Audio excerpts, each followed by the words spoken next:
प्रभु यीशु मसीह के नाम में फिर एक बार मैं आप सबों का स्वागत करता हूँ। आज लॉकडाउन का 29वां दिन है, 29th day of lockdown. Spiritual bulletin आप सुन रहे हैं। मेरा विश्वास है प्रियो, इस बुलेटिन के द्वारा आप सबों को आशीष मिल रही है। क्या ही भली बात है कि हम परमेश्वर के वचन पर मनन करते हैं और सुनते हैं कि हमारा परमेश्वर कौन है, किस रीति से हमारा परमेश्वर हमारी प्रार्थनाओं को सुनता है। दुनिया में कुछ भी होने दो प्रियो, लेकिन अगर हम अपने परमेश्वर के वचनों को सुनते जाएंगे, हमारा विश्वास बढ़ते जाएगा। और जब हमारा विश्वास बढ़ेगा तो उससे परमेश्वर प्रसन्न होगा, क्योंकि इब्रानियों की पत्री में लिखा है, विश्वास के बिना परमेश्वर को प्रसन्न करना अनहोना है। आइए प्रियो, वचन को सुनने से पहले हम प्रार्थना करें। अनुग्रहकारी महान जीवित प्यारे प्रभु, फिर एक बार हम तेरे चरणों के पास में आते हैं। हम तेरा धन्यवाद करते, तेरी स्तुति करते हैं प्रभु। फिर एक अवसर आपने हमें दिया कि हम आपके वचनों को सुन सकें। मुझे सुनने वाले मेरे सभी प्यारे भाई बहनों को मैं तेरे सामर्थशाली हाथों में समर्पित करता हूँ। हर एक की जरूरतें अलग अलग होगी प्रभु,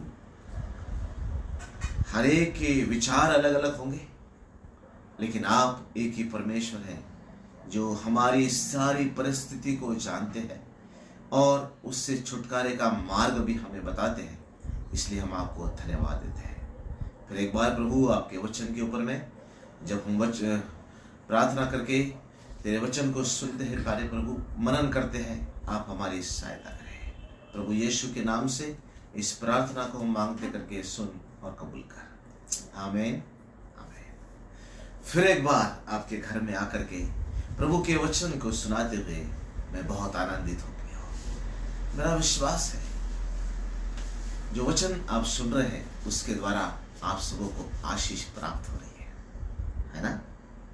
इसको लगातार शुरू रखेंगे और मेरा विश्वास है प्रियो, परमेश्वर बहुत सारी बातें हम सबों को सिखाएंगे। पिछले 2 दिन से हम प्रार्थनाओं के विषय में देख रहे हैं। पहले दिन हमने देखा याबेश की प्रार्थना। उसने प्रार्थना की, परमेश्वर ने प्रार्थना को सुन लिया। कल हमने देखा और एक प्रार्थना को, एजरा की प्रार्थना। एजरा ने परमेश्वर से प्रार्थना की और परमेश्वर ने उसकी प्रार्थना को सुन करके उसका उत्तर भी दिया। आज हम यहोशापात की प्रार्थना को सुनेंगे, देखेंगे और सीखेंगे।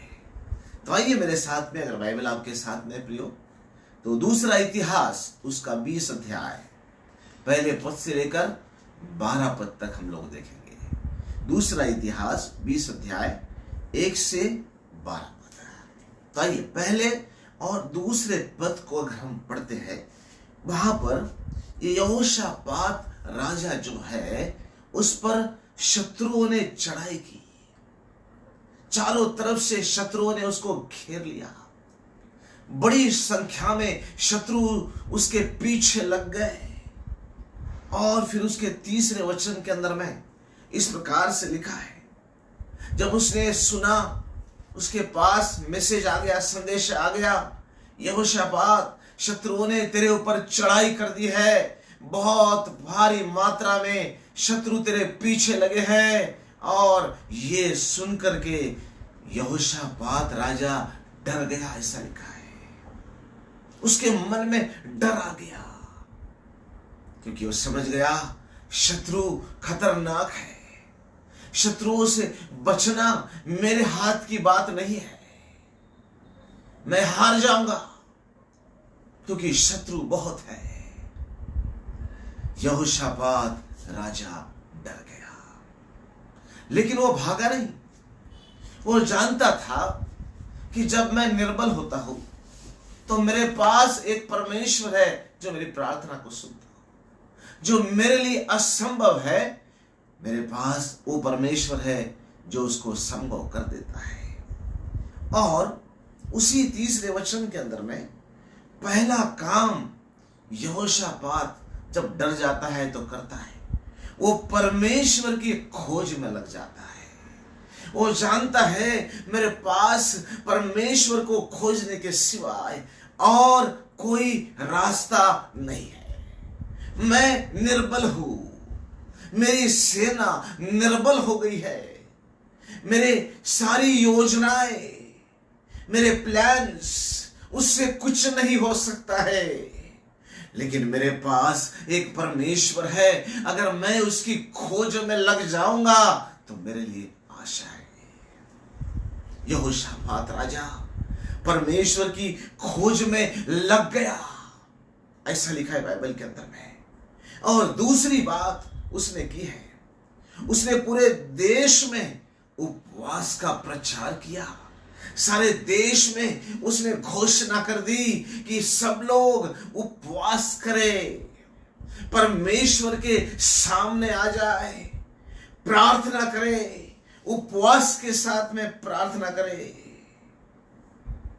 उसके बाद में चौथे पद में लिखा है, यहूदी लोग आ गए, सारे लोग परमेश्वर से सहायता मांगने के लिए इकट्ठा हो गए, ऐसा लिखा है। सारी प्रजा के लोगों ने सुन लिया, हमारे लिए बचने का कोई रास्ता नहीं है।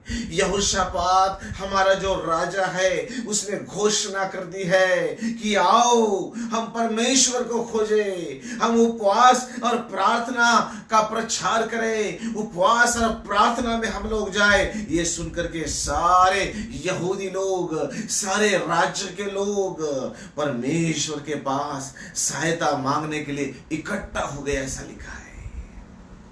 कितनी अच्छी बात है प्रियो, सही मार्ग को यहोशापात चुन लेता है। और उसके बाद में लिखा है उसी चौथे वचन के अंदर में, सब नगरों से लोग परमेश्वर से भेंट करने के लिए एक स्थान के ऊपर में आ गए। सब लोगों ने जान लिया अब हम निर्बल है, हम कुछ नहीं कर सकते। सब लोग एक स्थान के ऊपर में इकट्ठा हो गए, एक ही उद्देश्य से, हम परमेश्वर से मुलाकात करें, हम परमेश्वर से भेंट करें और वही हमारे लिए मार्ग निकालेगा।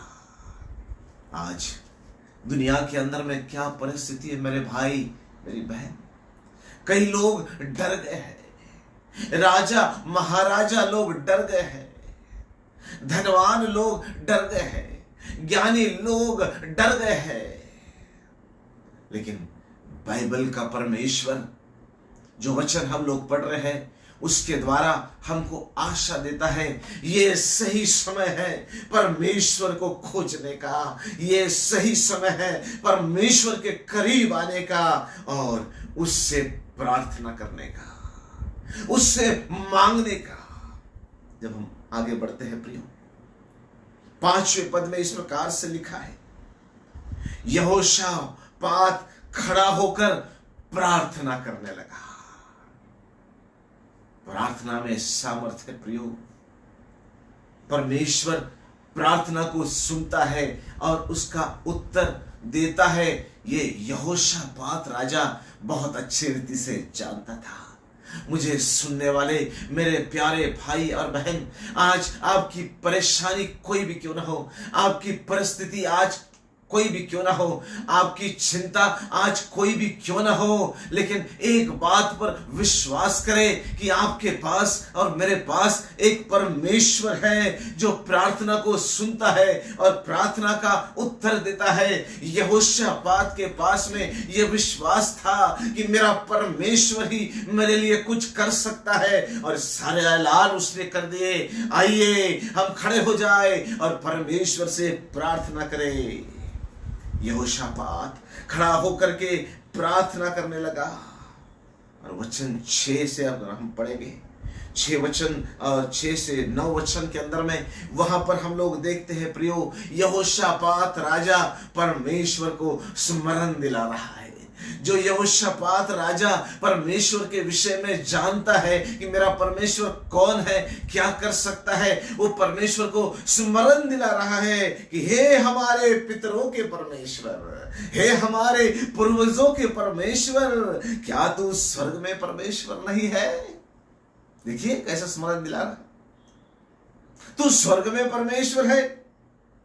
क्या तू जाति जाति के सब राज्यों के ऊपर प्रभुता नहीं करता है? देखिए विश्वास यहोशापात राजा का, वो परमेश्वर को बोल रहा है, हे परमेश्वर, स्वर्ग में तू परमेश्वर है, जाति जाति के सब राज्यों के ऊपर में केवल तू ही प्रभुता करता है, सब तेरे हाथ में है प्रभु। ये बात स्मरण दिला रहा है यहोशापात राजा परमेश्वर को। और आगे वो कहता है, क्या तेरे हाथ में ऐसा बल और पराक्रम नहीं है कि तेरा सामना कोई नहीं कर सकता है? हाँ, यहोशापात राजा बता रहा है, हे प्रभु, हे परमेश्वर, हम तो शत्रुओं से घिर गए, हम डर गए, लेकिन हम तेरे पास में आए हैं। हम जानते हैं प्रभु परमेश्वर, हम जानते हैं तेरा सामना कोई नहीं कर सकता, तू सर्वशक्तिमान परमेश्वर है। हमारा विश्वास तेरे ऊपर है प्रभु। ये सारी बातें वो परमेश्वर को स्मरण दिला रहा है। और वचन 9 के अंदर में इस प्रकार से लिखा है, दूसरा इतिहास 20 अध्याय वचन 9 के अंदर में, यदि तलवार या मरी अथवा अकाल या और कोई विपत्ति हम पर पड़े तो भी हम इसी की भवन के सामने और तेरे सामने, हे परमेश्वर, तेरे सामने खड़े होकर अपने क्लेश के कारण तेरी दुहाई देंगे और तू सुनकर बचाएगा। इस 9 पद के अंदर में यहोशापात राजा के विश्वास को हम देखते हैं। वो जानता है कि अगर हे परमेश्वर हम खड़े होकर के तेरी दुहाई देंगे, चाहे मरी हो, चाहे अकाल हो, चाहे कोई भी विपत्ति क्यों ना हो, हम जानते हैं हे परमेश्वर, हे प्रभु, हम जानते हैं हम तेरे सामने आकर के अगर खड़े हो जाते हैं और अपने क्लेश के कारण तेरी दुहाई देंगे और तू सुनकर हमको बचा लेगा। यह है यहोशापात राजा का विश्वास।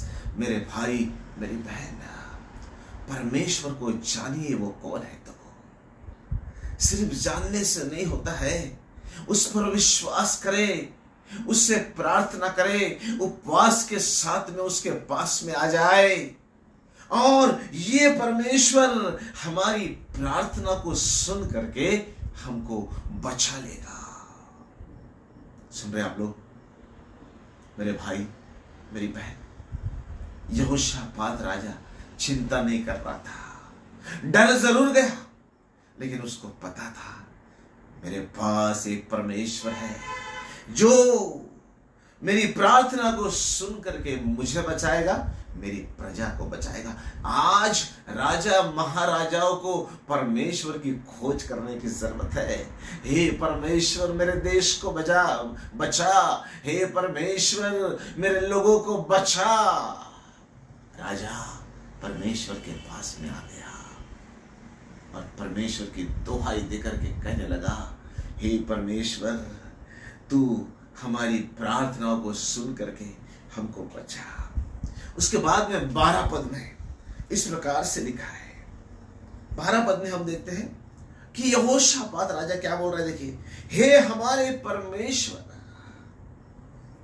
ये जो भीड़ हम पर चढ़ाई कर रही है उसके सामने हमारा बस नहीं चलता और हमें कुछ सूझता नहीं कि क्या करना चाहिए, परंतु हमारी आंखें तेरी ओर लगी है। इतना सामर्थशाली राजा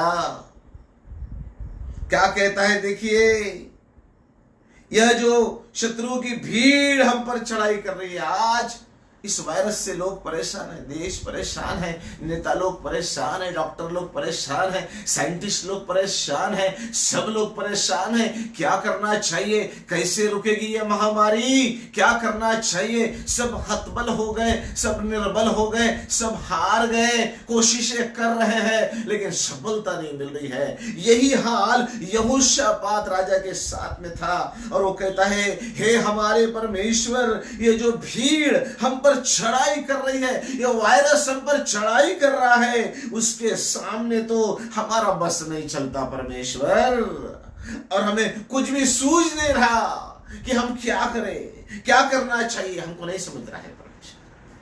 We don't understand Lord what to do। लेकिन बहुत अच्छी बात, राजा यहां पर एक बात कहता है, हमको कुछ नहीं सूझता, हम कुछ नहीं कर सकते, हम डर गए, हमारे पास कोई उपाय नहीं है, परंतु हमारी आंखें हे परमेश्वर तेरी ओर लगी हुई है।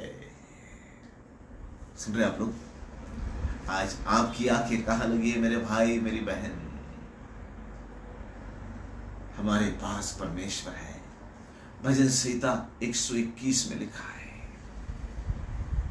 मैं अपनी आंखें पर्वतों की ओर लगाऊंगा, मुझे सहायता कहां से आएगी? आकाश और पृथ्वी का निर्माण करता जो परमेश्वर है, उससे मुझे सहायता आती है। वही तो यहोशापात का परमेश्वर है, वही तो समस्त संसार का परमेश्वर है, उसी से हमको सहायता मिलती है। बाइबल भजन संहिता 34 में लिखा है, जिन्होंने परमेश्वर की ओर देखा उन्होंने ज्योति पाई और उनका मुंह कभी काला ना होने पाया। यहोशापात राजा कहता है, हमारी आंखें तेरी ओर लगी है परमेश्वर, हमारी सहायता कर। मुझे सुनने वाले मेरे प्यारे भाई और बहनों, आज हमारी सबसे बड़ी जरूरत यह है, जब चारों तरफ से निराशा को हम सुनते हैं, कोई सफलता नहीं है, लोग अपने घरों में बंद है, काम धंधे बंद है, कोई आशा जब नजर नहीं आ रही है, हम नहीं जानते लॉकडाउन कब खुलेगा, हम नहीं जानते ये वायरस कब समाप्त हो जाएगा, लेकिन आपको और मुझे निर्माण करने वाला परमेश्वर, यहोशापात का परमेश्वर सब कुछ जानता है।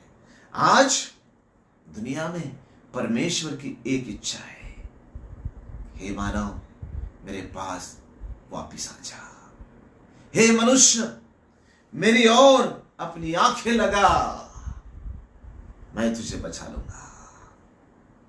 और यहोशापात की प्रार्थना का उत्तर उसको कैसे मिला, उसके विषय में मैं आपको कल बताऊंगा।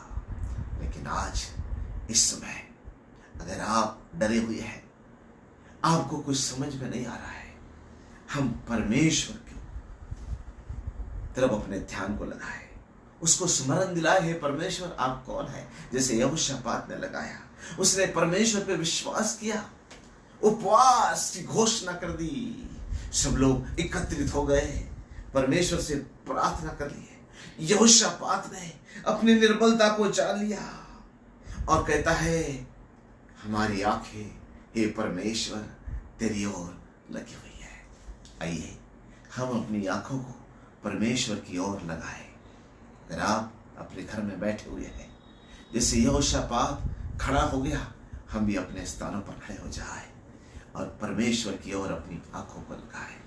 हो सकता है आपकी परेशानी, आपके घर की परेशानी, आपकी चिंता हम खड़े होकर के परमेश्वर के सामने रखेंगे। आइए हम प्रार्थना करें। अनुग्रहकारी प्रभु, हम हृदय से आपको धन्यवाद देते, आपकी स्तुति करते। प्रभु, हम कमजोर हैं, हम निर्बल हैं, हमें कुछ सूझ नहीं रहा है क्या करना चाहिए, लेकिन यहोशापात राजा के समान हे परमेश्वर, हम अपनी आंखें तेरी ओर लगाते हैं।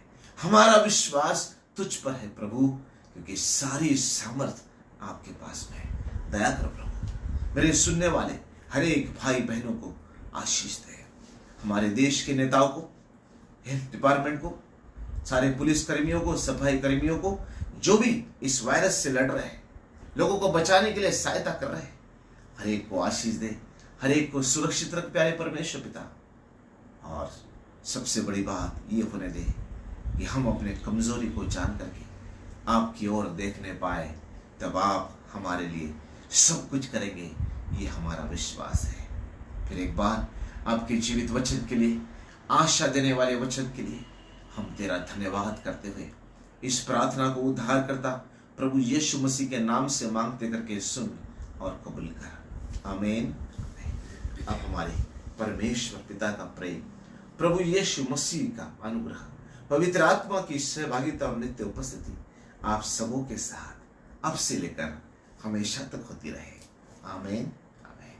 परमेश्वर आपको आशीष दे। इस प्रार्थना का उत्तर क्या है कल हम देखेंगे। तब तक के लिए घर में ही रहिए, बाहर मत निकलिए, लाइक करते रहिए, कमेंट्स देते रहिए, प्रार्थना विनतियों को भेजते रहेंगे। परमेश्वर आप सबों को आशीष दे।